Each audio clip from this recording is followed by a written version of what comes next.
Commissioner గారు అందరూ కూడా మనస్ఫూర్తిగా జైభీం తెలుపుతూ ఈ కార్యక్రమం ఇచ్చేసినందుకు బడంగపేట మున్సిపల్ కార్పొరేషన్ తరఫున విప్ గారికి మనస్ఫూర్తిగా మున్సిపల్ కార్పొరేషన్ తరఫున ధన్యవాదాలు తెలుపుతున్నాము. విప్ గారికి మా విజ్ఞప్తి ఏంటంటే, sir roads and buildings department ఉన్న municipal roads and buildings development చేస్తా ఉంది. ఎండోమెంట్స్ డిపార్ట్మెంట్ ఉన్నా కానీ ఇక్కడ దేవాలయాలకు సంబంధించిన హాల్స్ కావచ్చు, ఇంకా వేరే విషయాలు కావచ్చు కూడా డెవలప్మెంట్ చేస్తూ ఉన్నది. కానీ సమాజంలో ఇప్పుడు మనం ఈ కార్యక్రమం ఎంత శుభ్రంగా ఉందంటే, ఈ మున్సిపల్లో పనిచేసే వాళ్ళు స్వీపర్స్ అందరూ కూడా చేస్తేనే ఈ కార్యక్రమం మనం శుభ్రంగా మనం చేసుకోగలుగుతున్నాం.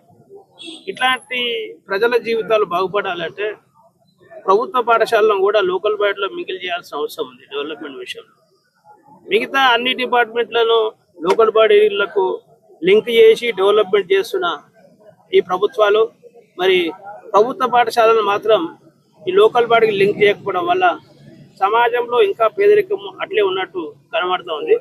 రీసెంట్గా కాంగ్రెస్ ప్రభుత్వం కావచ్చు, రేవంత్ రెడ్డి గారు మరి కొన్ని డబ్బులు ప్రభుత్వ పాఠశాలకు శాంక్షన్ చేసిన అవి అయ్యే విధంగా లేవు. అవి టాయిలెట్స్, మంచి నీళ్ళు, వివిధ కార్యక్రమాలు, క్లీనింగ్ చేసే పద్ధతి, ఇవన్నిటి కూడా లోకల్ బాడీ స్కూళ్ళకు సరిపోయే పరిస్థితి లేదు. కాబట్టి లోకల్ బాడీలో కనుక ఇవి లింక్ చేయగలిగితే, మీరు విప్పు కాబట్టి మీరు నిజంగా మీరు ప్రభుత్వం దృష్టికి తీసుకుపోగలిగితే ఖచ్చితంగా ఈ సమాజానికి మేలు చేసిన అవుతారు. ముఖ్యంగా డౌన్ ట్రాడన్కి మేలు చేసిన అవుతారు. మీకు మరొకసారి విజ్ఞప్తి ఏంటంటే, రోడ్స్ అండ్ బిల్డింగ్ డిపార్ట్మెంట్ ఉన్నా కానీ ఈ లోకల్ బాడీలకు రోడ్స్ మేమే చేస్తున్నాం, కమిటీలు కూడా మేమే చేస్తున్నాం. ఎండోమెంట్స్ డిపార్ట్మెంట్ ఉన్నా కానీ గుళ్ళను మేము డెవలప్మెంట్ చేస్తున్నాం, ఇంకా మిగతా సంబంధించిన పండుగలను కూడా మేము డెవలప్ చేస్తున్నాం.